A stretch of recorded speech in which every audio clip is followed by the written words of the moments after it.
At what age is one no longer eligible to become a wunderkind? That's my question.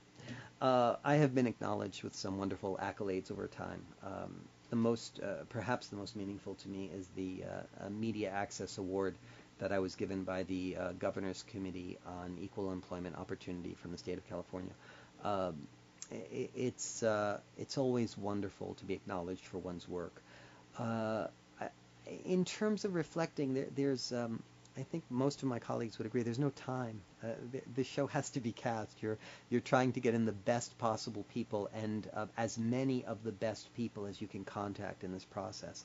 Uh, you had asked about change earlier. Another change is that people's lives are so much busier, so much fuller. There are so many more opportunities for actors in many ways. I know some actors hearing that may not agree, but the fact of the matter is, if you're good and you're experienced and you've really committed yourself and applied yourself and you're in demand, you will have offers, you will have opportunities, and they will conflict with one another. So I think more and more we're seeing when we cast something that the potential for an actor to fall out of the project before they're signed, and the importance of having choices, having a good number of people to choose from who can all do the role. Understandably, each might bring something a little different to it. But there's importance in that now in a way that there wasn't 10, 15 years ago. I think there's just no time to reflect while one is doing it. And I've always been that kind of a person. I've never been a person who carried around a camera and took lots of pictures. I always felt like my experience of life has been living the moment and being in the moment and being in the present moment all the time. That's the goal anyway. That's what I strive for. And my experience, the way I experience life, the way I choose to experience life, is much more that way. So to take time and reflect, to put scrapbooks together and look at pictures, it's not ever been in my nature particularly. I think it's great for people who do that. It's a lot of fun. I love to look at other people's. But the fact of the matter is that I'm always in the moment working, and I'm always on the next project. I'm always talking to producers and directors about projects they have coming up.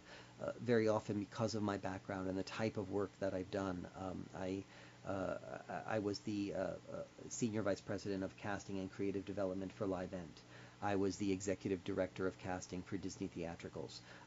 I have a background and an experience where I've been part of the producing process, which has influenced how I cast. And very often, producers and directors will talk to me early on in the development of a project because they recognize that sense of collaboration that I bring to it will support them through.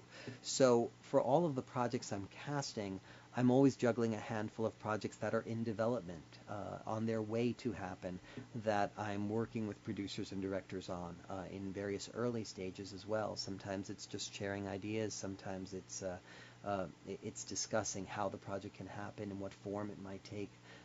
Fela, the Bill T. Jones show, we had talked about doing in an environmental space for a long time. That would not be a traditional Broadway theater, but something that would create the shrine, some space outside of traditional theaters where we could create Fela's shrine and have it be an environmental theater piece. That was on the table for a long time. Ultimately, it's going to a more traditional venue at the moment, which has more to do, of course, with Manhattan real estate situations than it does with the creative vision of Bill and the team. But there's always that kind of collaboration that goes on. So with all of the present projects and all of the future projects, it's almost impossible to stop and reflect, and I don't get a lot of joy out of that. It's not to say I have anything that I look badly upon. It's just to say that those projects are completed, and I'm in the present moment on the next thing.